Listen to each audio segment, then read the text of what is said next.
Well, actually, I don't know if this is legitimate or not, but I can't call us to order till we have a quorum, but maybe we could start introducing ourselves to Rachel and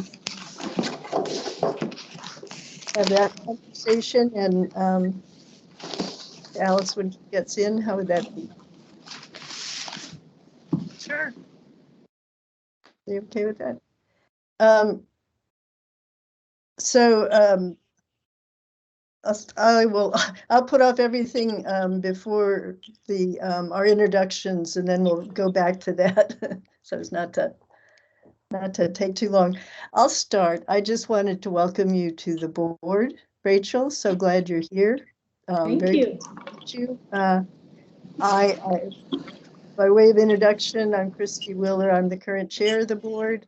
I loved libraries since that was the place I hung out when I was a kid, when our family moved around a lot. So that was always a familiar place for me to go. I was also, I lived for 20 years in Dillingham and was a volunteer librarian for the Dillingham Public Library.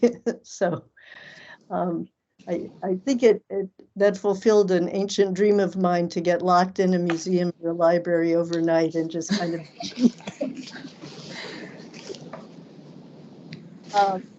I also worked with the state of Alaska as the director of the Division of Behavioral Health for a while, and my last 15 years of work were with the Cook Inlet Tribal Council, a wonderful organization that I am recently retired from.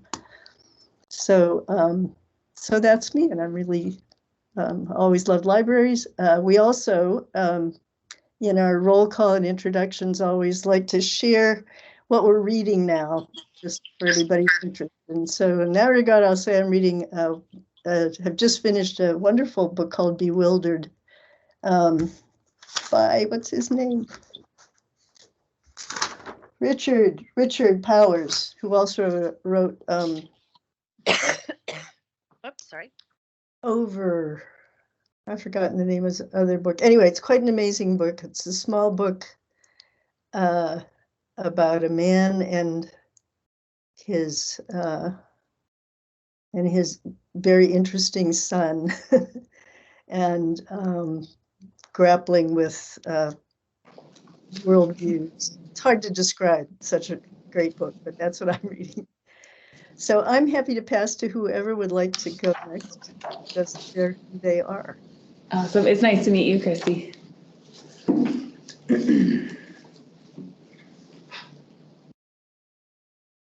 Dennis, would you like to take a crack at it? I'm Dennis DePry. I've been on the board, I don't know, 8-9 months now. I've been in Alaska since '95. I lived on Fairbanks, Glen Allen. I was on Kodiak for like maybe 12 years. And I got transferred to the state, and I was working in Anchorage, and I've recently retired. Awesome. Nice to meet you. Nice to meet you.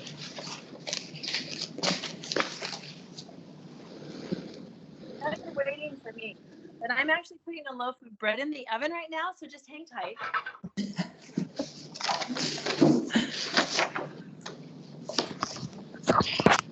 Nothing better than fresh bread. Okay, I found this recipe. It's It's French bread in an hour from the time you start it to the time you take it out of the oven. It's only an hour. Okay. That's amazing. It is, and it has worked 3 times. This is the 4th time, so we'll see if this works as well. Anyway, so Deb Bronson, I've been on the board for just over a couple of years, I think. I homeschooled, and then I substitute taught, and I always asked kids what they were reading because everybody needs to read. And then our daughter was one of those who every birthday party started out at the Luzak Library. Her birthday is in January, and so they always had some kind of report or something to do in school. So all of her girlfriends who were like-minded, they would all start at the Luzak. They would get their books, and then they would all come home, and we would start the birthday party. So anyway, but I am reading a book. It's a sketchbook of Venice.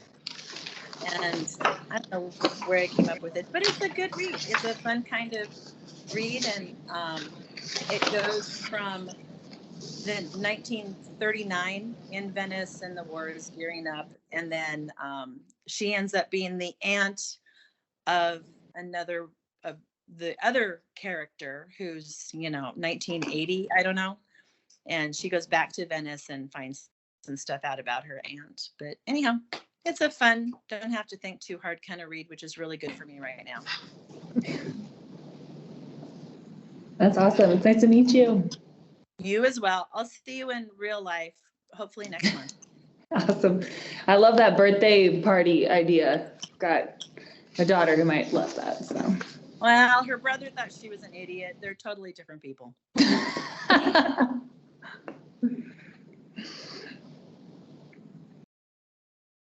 So Alice couldn't, so I am not bumped myself back off. It took me about 3 times to get back on. It just was chugging. But I went all the way out and then it went all the way back in and it worked right away. I just texted her, Deb, and said try calling in, but I'm not sure. I'm not sure I know how to tell her to do that. You were going to do that? How do you? Oh, there's somebody waiting in the lobby. Oh, get them Alice. up. There. Yay! Hello. Hi, sorry I'm late. Oh my goodness, I couldn't figure out Teams. It wasn't working on my phone, and I lost my laptop. Actually, Deb was just telling us how difficult time she has getting in with Teams too. So I think we all understand. I am not IT for a reason. Same. So Alice, I'm so glad to see you. We were just basically, I decided to jump past the call to order, which actually I'll do now, and then what we're doing is introducing ourselves to our new board member, who you can see there on screen. Her name's Rachel, and I'll give you a minute to think about how you'd like to tell her who you are while I call us to order at 5:50. That's what I do, and I'd like to do our land acknowledgement that we do at the beginning of every meeting to acknowledge that we do gather, even if on Teams, on the traditional lands of the Dena'ina Athabascan people, who for more than 1,000 years have been and continue to be stewards of this land. And so it's with gratefulness and respect that we recognize the contribution, innovations, and contemporary perspectives of the other Upper Cook Inlet Dena'ina people. And here's where we generally do roll call. And as I mentioned to Rachel, we include some sharing of what we're reading. And Deb and I have already done that, as has Dennis. And so you want to go ahead, Alice, and say hello to Rachel and tell her who you are? Sure, yes. Hi, Rachel. Welcome aboard. I'm Alice Kanik Glenn Uvunga Kanik Utkerving Mugurunga. My Inupiaq name is Kanik, and I was born and raised in Utkervik, formerly known as Barrow, but I now live and work here in Anchorage. I have a couple of different jobs right now. I am currently at IPCOM, which is Indigenous Peoples Council for Marine Mammals. I serve as deputy director there. And I am also a communications community liaison for Quintillion. That's brand new. And then you might know me a little bit from my podcasting work that I do. So I am the host and producer of the Coffee and Quack podcast, a podcast to celebrate and explore contemporary native life in urban Alaska. And so that's been really fun. In addition to Coffee and Quack, I also host another podcast titled Resolve, which is about missing and murdered Indigenous women in Alaska, and then also Alaska Natives on the Front Line, which is a Pulitzer Center funded project to share the adaptability and the resilience of the Inupiat in the face of climate change. I also have a couple of other projects in the works related to media work. I wanted to share the books that I'm reading. I am reading The Creative Act, a Way of Being by Rick Rubin. It's an amazing book. I'm almost done with it. I listened to a podcast episode with him too, and I'm a big audiobook kind of person, but I did get this one recently in the mail. It's called Season of the Witch by David Talbot or Talbo. And it's a cool book about the turbulent years in San Francisco. I think it was like the late 60s to the late 80s. And I haven't started reading it yet, but I've kind of been dinking around the audiobook and I fell asleep to it last night. So it's it's interesting. It's true crime. It's kind of crazy, but it's been really good so far. Yeah, I, in addition to the Library Advisory Board, I also serve on the Alaska Native Media Group Board, and then also Women's Power League of Alaska Board.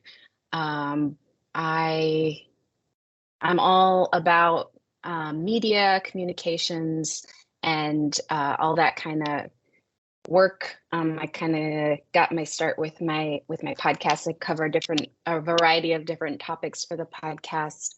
I started with traditional Inuit tattoos, and we did LGBTQ in the Native community, boarding schools, history of boarding schools in Alaska. And it's kind of just been a labor of love to do that, but it's offered me a lot of different media positions to expand upon. So it's so nice to meet you, Rachel. Thank you for being here, for joining us. I think that we are in the middle of a transition.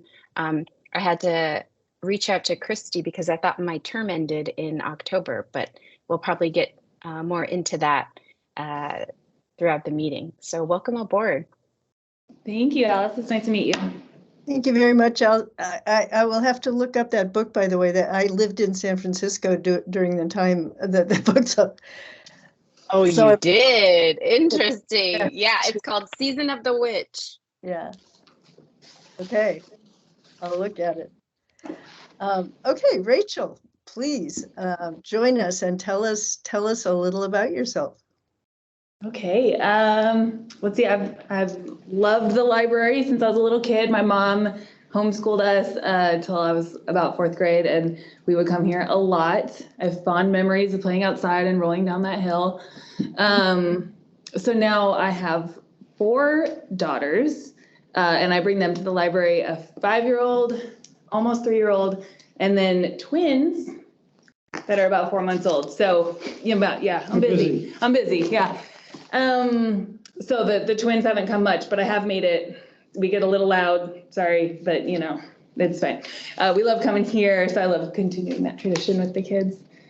And because life is full right now, I'm not reading a whole lot, but I am taking advantage of audiobooks. So The Winter Sea by Susanna Kearsley, I'm actually rereading that one or re-listening to it because the voice work, she's amazing with the accents and everything is awesome. And I'm a radio personality on 94.7 Alternative Anchorage. That's fun. I've been on the radio for about 10 years, but on that station almost 3. And I'm really happy to be here. I'm excited for it, looking forward to being a part of this. So thank you. Thanks for having me. Wonderful. We are delighted to meet you. Let me see, I actually have an agenda here. So now we can approve the agenda, which we are on. I assume you all got the stuff I sent maybe a week ago in your email. Okay. So does anybody have anything they want to change or add to the agenda?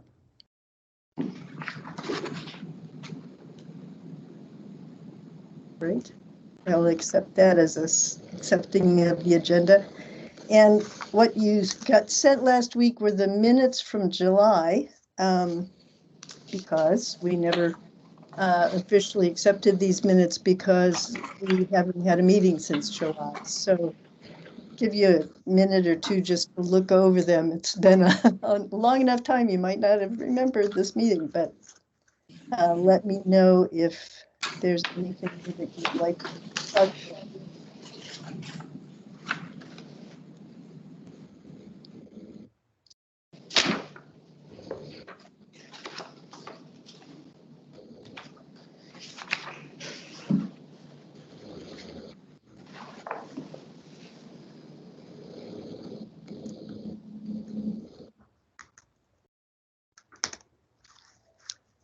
If it all looks okay, I'll accept a motion to accept the minutes. If anybody wants to make one of those. I'll motion to accept. Thanks, Dennis. Is there a second? I'll second. That little mute button really does mute. It does work. It does work.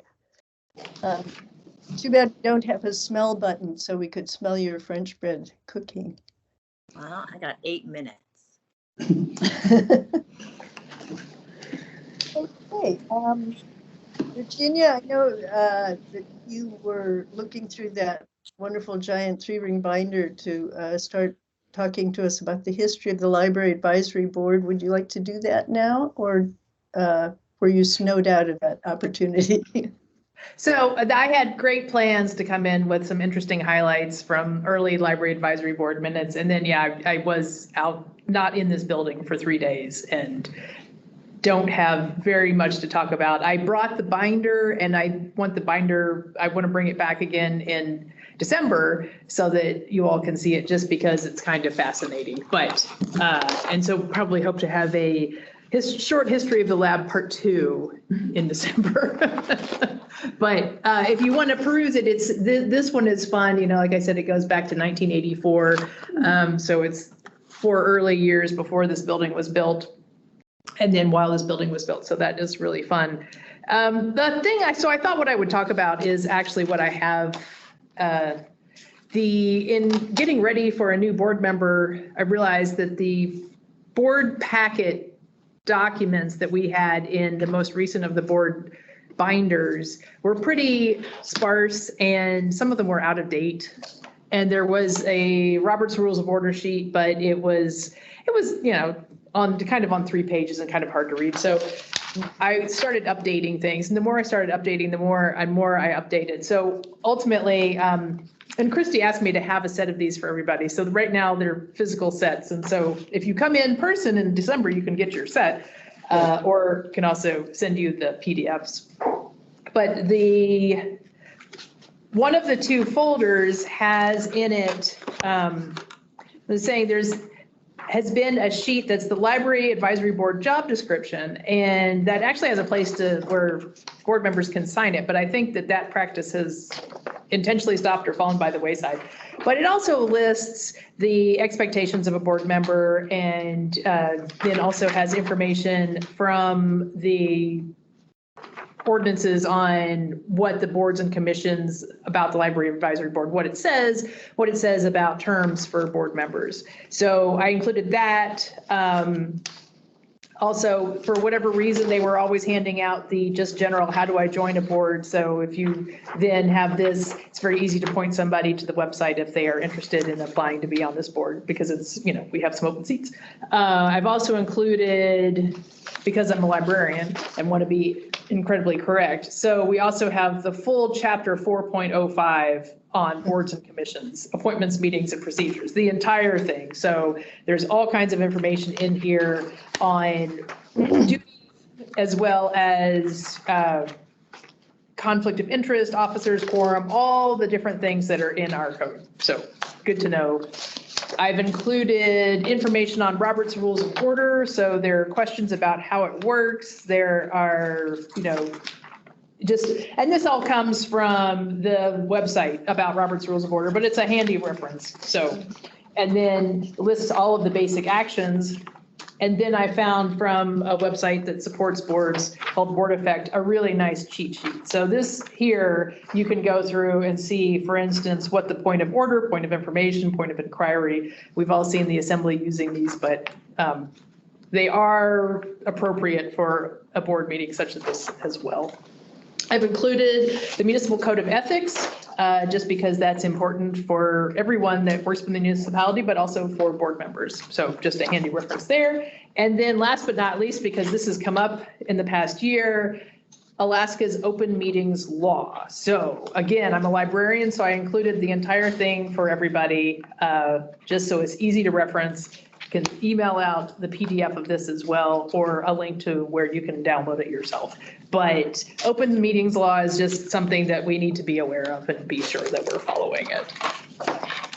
The second folder is the fun one. This is all about library processes and history. So this is where I've included some library brochures and a magnet and a sticker, a brochure about the paintings that are the Lusac collection. And so that's kind of fun because it explains about the Sidney Lawrences and the Zieglers, and which, you know, you can see when you come to the Alaska Wing. And the gallery is open, even though the doors to the Alaska Wing are closed right now.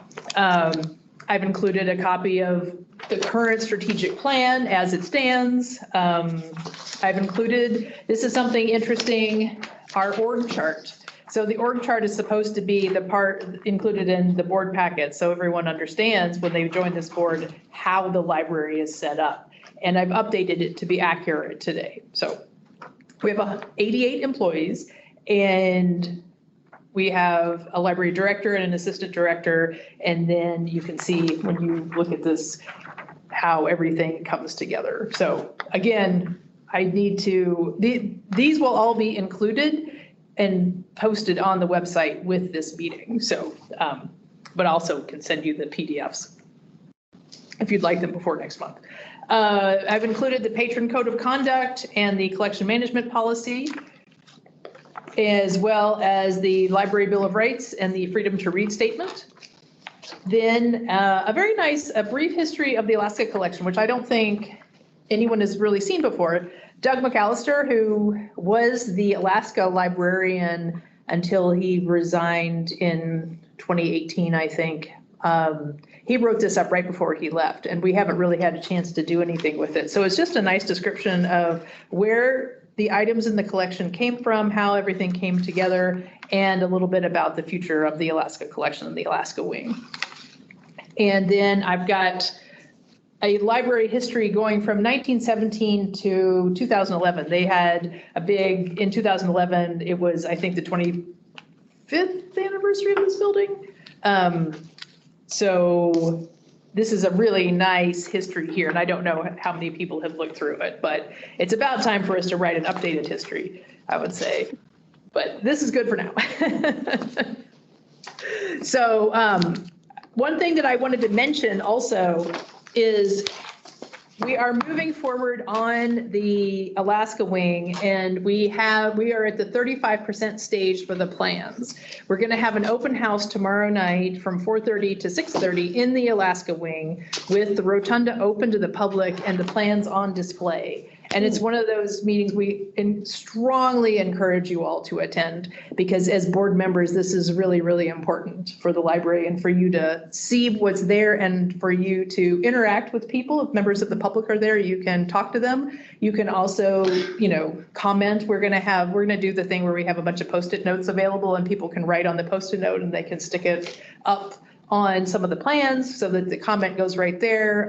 You know, we always take email comments or verbal comments as well, anything that you notice. But it's really good because you are ambassadors for the library. So as much as we want your input on the plans, we also want you to represent the library. And I know that it's kind of short notice, but if you are available and able to come, that would be really wonderful. What time is it again? 4:30 to 6:30.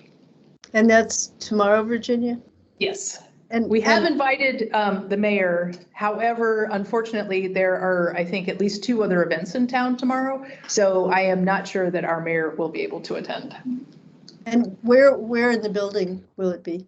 It will be in the Alaska Wing. In the Alaska Wing. Okay. So the Alaska Wing will be, you can just go to the 3rd floor reference desk and ask them if it is, there are some glass doors up now that didn't used to be there before the renovation. So if you haven't been in that section of the library in a while, then you just go through the doors, but there will be signs.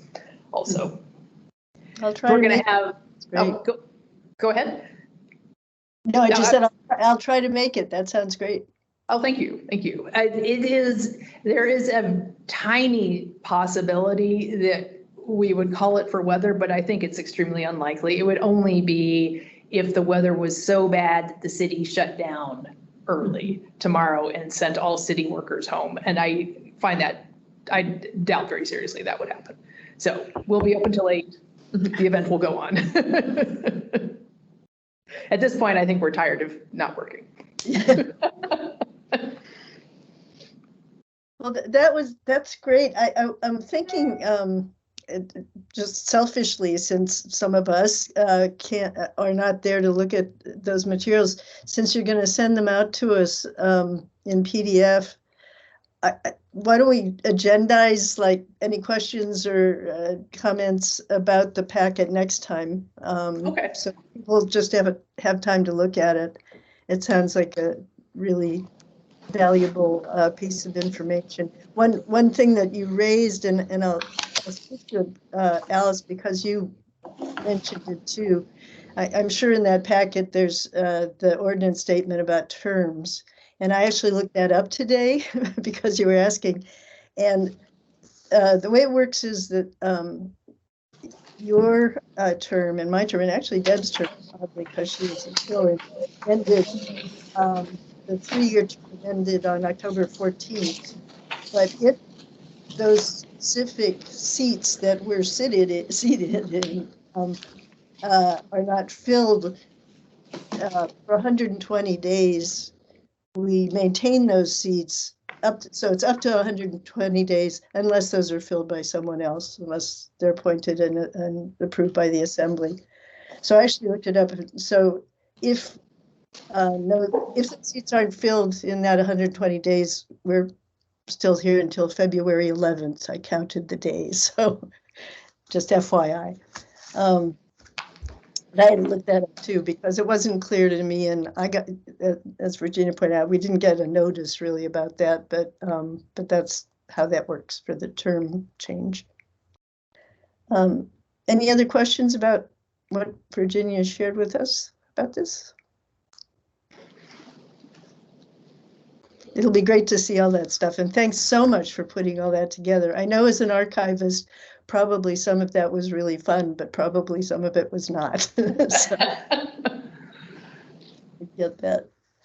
Yeah, I had to actually make the org chart because every org chart we usually print off from SAP and it's about 6 or 8 pages long. And I was just looking for something concise that explained the structure, not, every single person and their position number. Right. So that was kind of satisfying for me because we have needed one for a while. This is a good excuse to go ahead and get it done. It's really good because, as I said, I love libraries. I love this library, but even there's a lot I don't know. For instance, we spent some time this afternoon here in my household trying to figure out the difference between Libby and Hoopla. And I thought I should, I'm the chair of the library board. I should know this stuff, but I didn't. And so we did a little research and made a few phone calls, and one of your staff gave us really good information about how to do that and so on. But there's just a lot to know. So thanks for making available a lot of that stuff for us in one place. No problem. I guess the other thing I wanted to touch on, there are 3 directors' reports in this packet that we haven't really discussed. Now, so much time has passed. I wanted to, any highlights, the automated book locker, the DTX, is now open and operational at the Diamond Mall. Oh, and it's getting usage. So that is really good. I heard the announcements on the radio. Oh, excellent. Excellent. So that's exciting. Let's see. We have a little bit of frustration with security right now, but I think it's citywide. So we're working with the department that handles contracts, trying to ensure that the items in the contract are being upheld. So a little bit frustrating for us, but we are working to fix it. So is that security specific to the library or? So the security contract with Allied, Securitas was the security, had the security contract for the city. So they have the people that are in City Hall as well as security here in this building and then security at various other locations around the city. And we have a set of cameras here in this building that includes cameras for other places around the city too. So the main security office in this building has acted as one of the headquarters for the city's contracted security guards. And so it's a new contract. Some of the things are a little bit frustrating. It's not going very well in some areas, but we have to basically, we have corrective actions that we are starting so that the security company has 30 days to do things that we're asking them to do.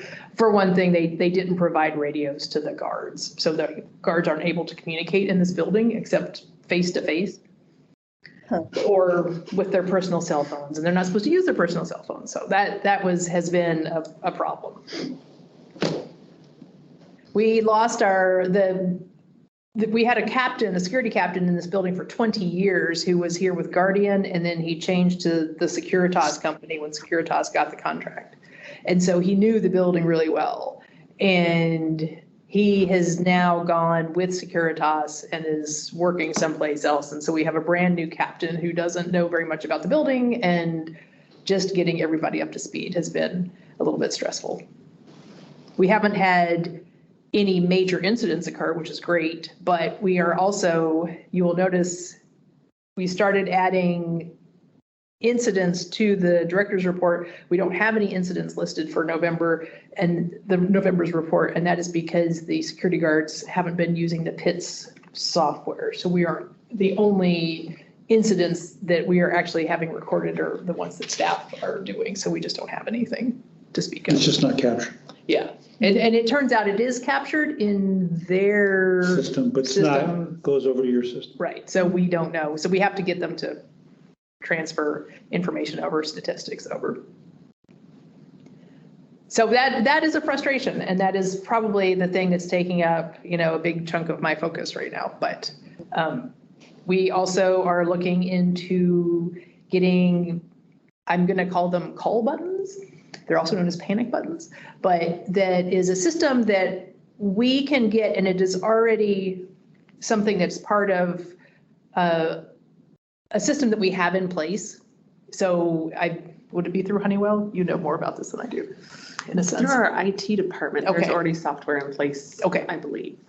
So this is Molly Roche. Molly is our budget coordinator, and I am not sure how many of you have met Molly, actually. I was here a while ago. Okay. I've seen her here before. Yeah. Excellent. So yes, Molly is one of the people that is working on figuring out how we are going to get that into place. But this system will be very nice because there's a wearable component where if somebody is a shelver and they're over in the stacks in an area and they're all by themselves, they have a button that they can hit. And because we have so many access points for Wi-Fi in this building, they can geolocate where this person is pretty quickly. Wow. And the different reference desk and service points can have a button under the counter that is silent that you can hit if something is happening and you need to get word to security immediately to come and join you. It will also include a system where you can send silent messages that maybe would be a pop-up on a computer screen, or and I believe the other interesting side note is our PA system wasn't working forever and ever, but it's working again. And now we can add an automated message to the closing process in the PA system. So that is really good. But it's been very nice to hear announcements over the PA, because we've had a couple of code atoms that were resolved very quickly, but having a code atom in the building where you don't have a PA was a frustration. Mm-hmm. But now that is so much better. So I feel like on the one hand, we have the PA system is up and functional, where we have the security isn't as good as it could be and there are problems, but some of the guards used to work for Securitas and they are familiar with this building. So it's not every guard that is new. It's just about probably 2/3 of them are new. And then this call button system that we should be able to get installed relatively quickly because we already have the software. So there's going to be a payment we'll have to make, but But because most of it's already built into the system, it's not like going out, out to bid or something, so much more manageable. And then another thing I wanted to update you on is the HVAC panel. I don't know if this was an issue the last time that I gave a report. The HVAC system here is old, but the oldest part of it, or the least functional part of it, is a control panel that made by Honeywell that controls the whole system. The control panel and the system is so old that it uses pneumatic tubes to control the boilers and the heat throughout the system. But it also, the control panel itself is technically computer, has software running it, but the software has to be updated using a cassette tape. That is how old it is. What's a cassette tape? We had to, in order to be able to pay for the panel and get it done quickly, because we just don't know. We had a situation, I think it was in the spring, when the panel just stopped working, which it does periodically, and it stopped working when the boilers were not operational. So it's got its thermostat, it turns the boilers on and off. So the boilers were off, panel stops working, there's no heat in the building for 12 hours. When people came in the morning, there was condensation in the pipes, and the pipes were dripping this condensation into the ceiling panels on the 3rd floor in the public area. So dripping on some books, in some cases, just panels, disintegrating and falling down. So talking to facilities is the first thing that we need to do is replace this panel. And it's going to be somewhere between $390,000 and $450,000. So because we've been short-staffed, which is terrible, we had excess labor money, and we were, OMB gave us permission to do a one-time transfer of labor dollars to non-labor specifically to fund this panel. And that was approved by the assembly at the last meeting, which is very exciting. They didn't even ask us any questions. I was really nervous that we were going to think it looked weird, but they didn't. And it's just great. So we are going to be able to buy this panel and get it installed without having to go out, put it into a bond or to, beg and plead with our foundation for money or anything like that. So this is. I want to know if all that money, that $400,000, does that include a new cassette tape? Yes, maybe we'll upgrade to a floppy disk. Yeah. Hey, I have some spare, the hard ones. I don't have the big floppies, but I do actually have in my home right now some of those little hard square ones, if you need that. That might be helpful. Yeah, Okay, because. well, just let me know. Okay. I think I have an 8-track somewhere in my house. Oh, good. Yes, that could help too. Yeah, I've got actually a drawer full of the hard floppy disks, and who knows why.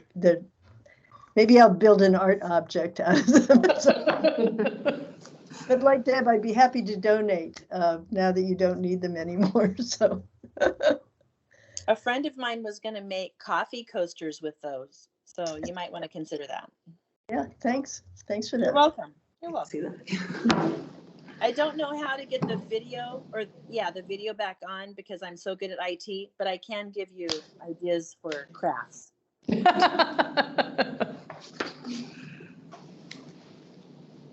Anything else, Virginia? This has been great. I think these are, one more thing I want to tell you, we continue to be slowly moving forward with the downtown library. The biggest hang up with the downtown library is just, we have the money, but we have to we have to do the proper process for being able to utilize the money. So right now, we need to have 2 agreements between the Library Foundation and the Muni. One of the agreements is going to be how we're going to handle the $2.5 million from the state, which is really federal money. And then the other part is the operational side of how the Muni and the foundation are going to work together for getting the library up and running. And the foundation, in addition to funding, building the library, they have enough money now that they can fund 2 and like 3/4 of a position. So 2 full-timers and either, a part-timer or some kind of split thing where we pay for part of it. That's not enough staff to run the library, but it's really close. We only need to add 1 or 2 extra people. And then of course we need to pay for a couple of security guards, but it is really, really close. And we may be able to have a supervisor, at least initially, who works part-time, maybe at LUSAC and part-time at the downtown library. At one time, we were talking about trying to split it with the Mountain View Library, but I don't think that branch manager can leave on a regular basis. I think that branch requires a lot of, all the staff are needed. So, but how all that looks, we haven't gotten there yet. So we have to get these 2 agreements done. And when I talked to our department with the legal department, I don't know how it stands now, but 3 weeks ago, they used to have 12 attorneys and they only have 6 right now. So everything that we are trying to do, they have asked our foundation instead to be the ones to write up the draft of these 2 agreements and then bring it back to the legal department, and the legal department will then work on that as the rough draft and finalize it. So that, because they just don't have the people to be able to work on it for us. So this is all very stressful, but I think it's going to work out just fine. It's just, it's very hard to ask the legal department to prioritize our stuff because everybody is asking the legal department to prioritize their stuff. And there are some, some items that really are top priority. This is really important, of course. So we just have to keep pushing forward. So all of that, aside from the operations money, what we're looking for approval for is to use the money for renovation of the building. Is that primarily what it's an MOU between the foundation, because the foundation holds the money, and then the municipality is going to spend the money, and how the money, and it looks like this is a reimbursable grant, the 2.5 million. So then we have to set up an agreement around a reimbursable grant, which we have those agreements. Other departments have those agreements. It's not something that's out of the ordinary. It just, there is a process to creating that agreement so that then the city spends the money on getting the library renovated, that space, and then is reimbursed through the 2.5 million. But the entire thing, it all has to be very carefully recorded and reported to the state. Right. Because it's federal money, you said. Right. Yes. Oof. But we wanted to be a little bit further along than we are, but we are still hopeful. Shay with the facilities department, M&O, he still thinks that it is, if we see plans by March, we'll all be very excited. So that's what we need to do, is figure out, once we get these agreements done, then we need to figure out, do we need to go out to bid? Do we put out the RFP? Or can we use some of our, the city has term contracts with RIM, for instance. And so when we are working on the renovation for the Alaska wing is going along more quickly because we never had to do an RFP, because the amount that it's costing is low enough that we could go with the term contract. So we were able to use RIM. Great. Well, that's exciting. I know that must be frustrating because this is all preparatory, but having been a grant writer in my prior life, I understand. It takes time more than Yes. sometimes we'd like. That's great. So those are, read through the rest of the director's reports for lots of fun and happy photos and good events that we have had. And that's about all the major things that I think the board needs to be aware of. That next month, I believe, is when you get the financial documents, either next month or January. Yes. End of year documents will be coming.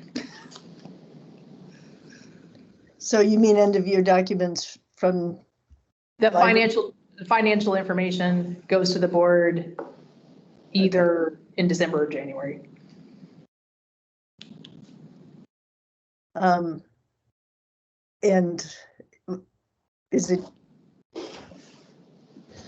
It just, budget information and, I have to go back and look in the past what kind of things were shared, but that is the next thing on the list of, going back and looking historically at how the board functioned. The end of the year, there are certain documents that we owe you. And it's, the budget report, the end of year report for how we spend money. so that's, Municipality too, or do I go to the? Yeah, there's like. City. The city gets that the too, board, but then we give that to you. I believe we also give something similar to the foundation board. So it gets shared to multiple places. Yes, yes. So it would, it's part of the public record. You could certainly go and look it up, but this isn't, an opportunity to discuss it in the meeting and have copies in front of everyone. right, because when I was looking over our responsibilities, it also, we need to be part of the budgetary process in general, and that's certainly part of the process is to review past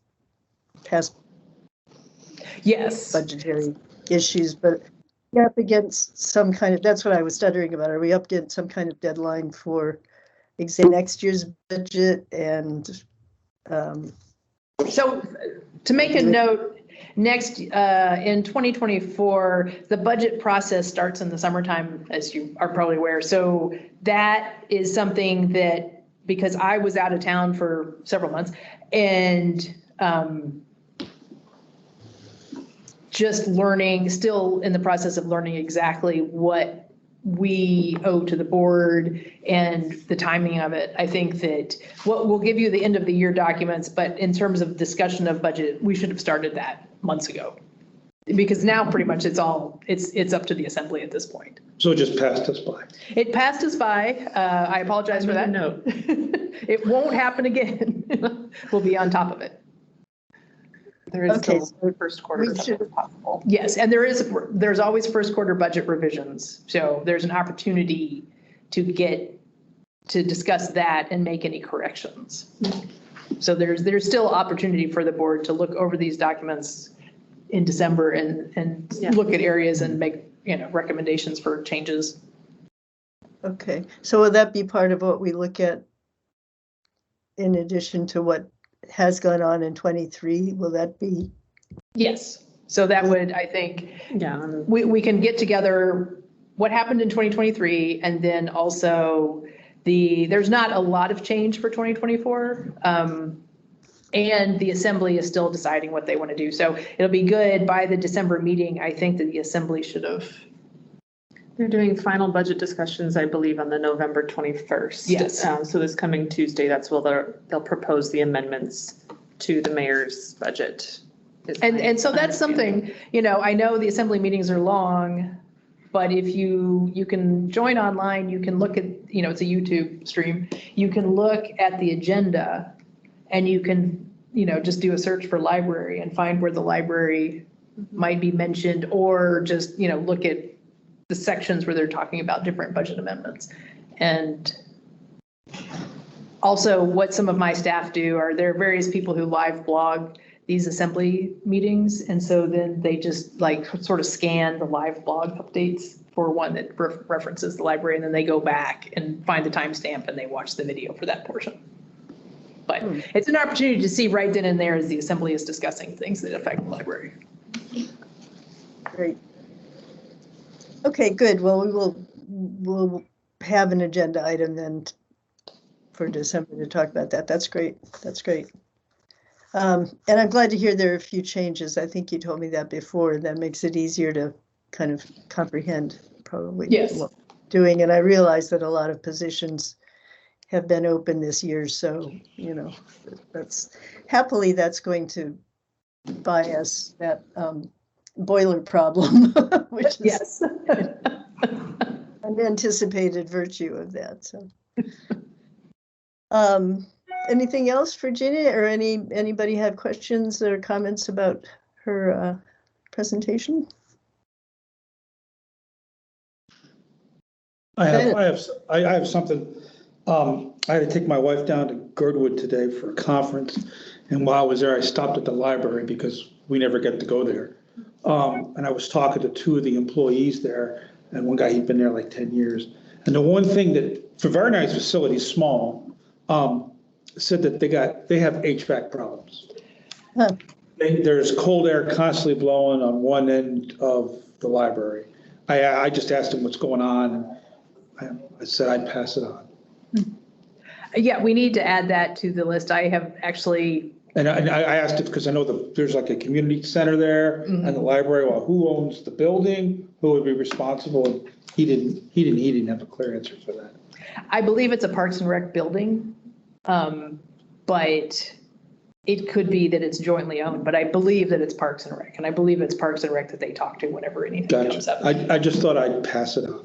But it is good to find out. We need to find out who was responsible for the HVAC on the library side of the building, and then figure out what we need to do to get it repaired.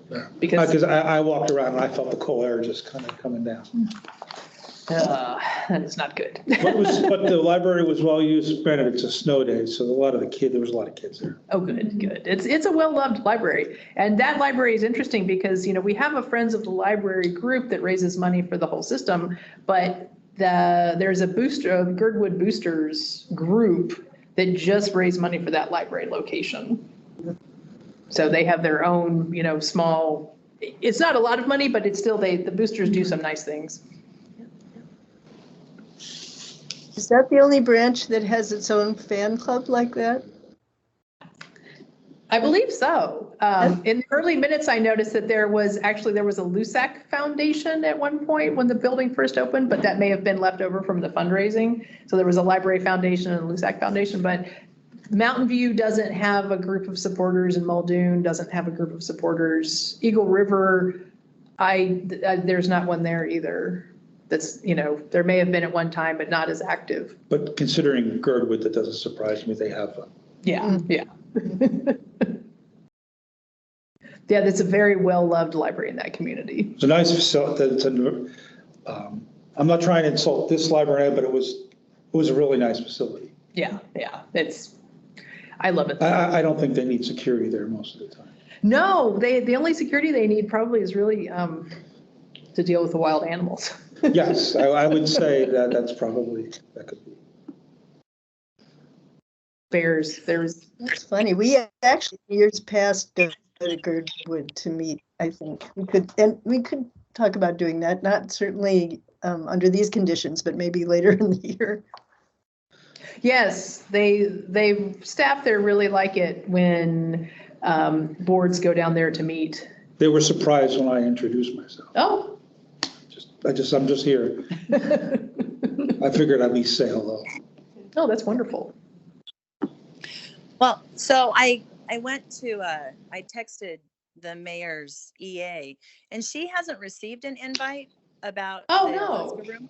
And the Alaska room was one of the mayor's priorities in addition to the downtown library. So can I give you a call probably sometime tomorrow, and she's going to try to make it work. So if he can't be there between the 4:30 to 6:30 thing, maybe he can just swing by just before that. Absolutely, yes. We would love to show him everything. Oh, and he wants to see it. He keeps on asking me how it is. Well, I am sorry that wires got crossed. I thought that our comms person had sent an invitation, so I truly apologize for that. Oh, no, that's fine. Nothing that a quick text can't fix. Excellent.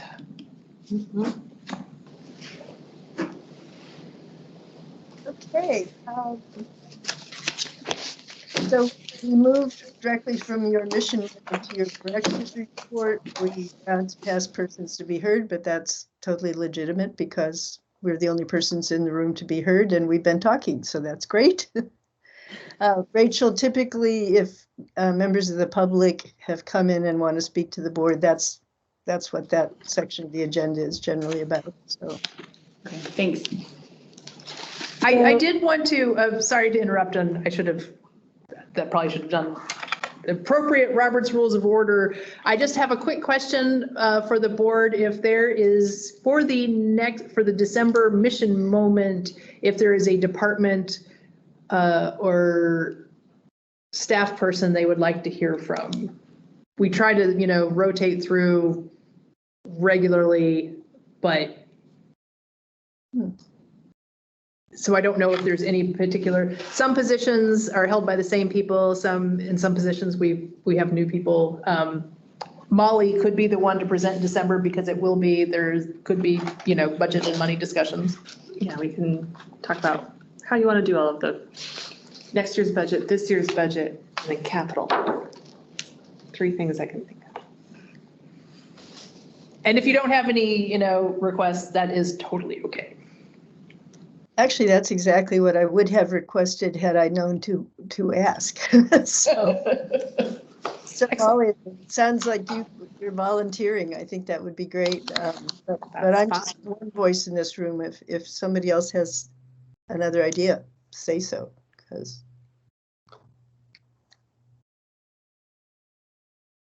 hearing none, I think you're on, Molly. That would be wonderful. Always happy to get somebody else who's interested in the numbers. You're so multi-talented, clearly. Yes. And actually, I feel bad. I know we're actually within our time limits, but I should have asked Virginia and Molly to at least introduce themselves briefly to our new member as well, and I did not. So if you two would like to do that, then go ahead. I'm Virginia McClure. I've been here with the library since October of 2022. Before that, I actually was assistant director. I was Mountain View branch manager and the assistant director here. So I started working for the library in August of 2014 until February of 2019. And then what I did during the pandemic was go back to school. So I was in school down in Alabama, at the University of Alabama Book Arts program. So prior to that, when I'm originally from Kentucky and I worked for the public library in Lexington, Kentucky. Before that, I was in the restaurant business, and so owned and operated a Mediterranean style restaurant. I didn't know that. Oh yes, if you ever want to talk about food, I did a stint actually of 6 months. I did a baking apprenticeship at a bakery in Cologne, Germany. So that's why I'm super excited by this 1 hour baguette. That's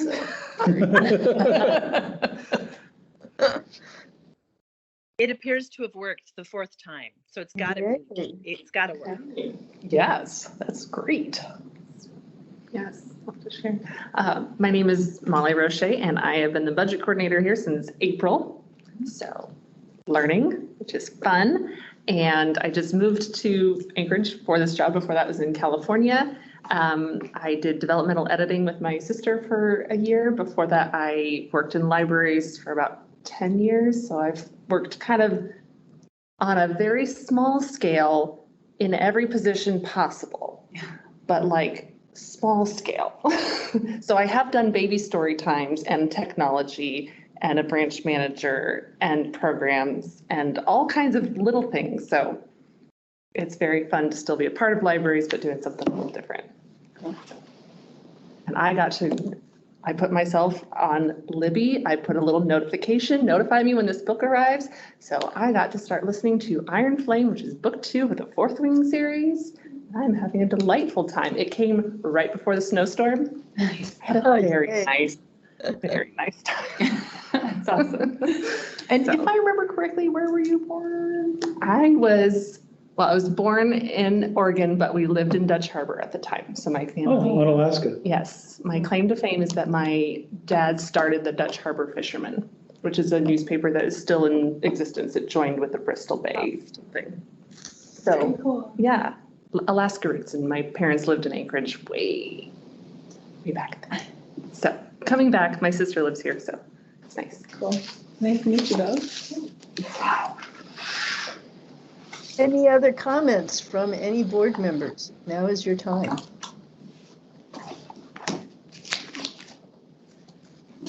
I just want to thank you, Virginia, for compiling all of that information for us. I appreciate that. A lot of work.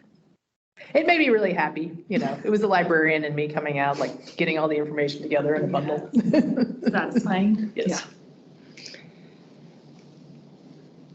Anyone else? Well, I'll just say thank you too for that really interesting looking 3-ring binder. And Rachel, again, I'm very happy that you are sitting at our table, and I look forward to meeting you in person in a month when it will have stopped snowing. It's got to stop sometime. And I will accept a motion to adjourn. I motion to adjourn. Thank you, Dennis. Who seconds it? I'll second it, Alice. All right. And it is, I call it 5:40 something. Okay, thank you all very much for this meeting. 6:40. Oh, Six. 6:43. My notes. Yes. Wow, that went fast. And appreciate you all being here. See you in a month. And Virginia, I'll be talking to you to just come and crawl in your office and look at your stuff. Absolutely. Thanks a lot, everybody.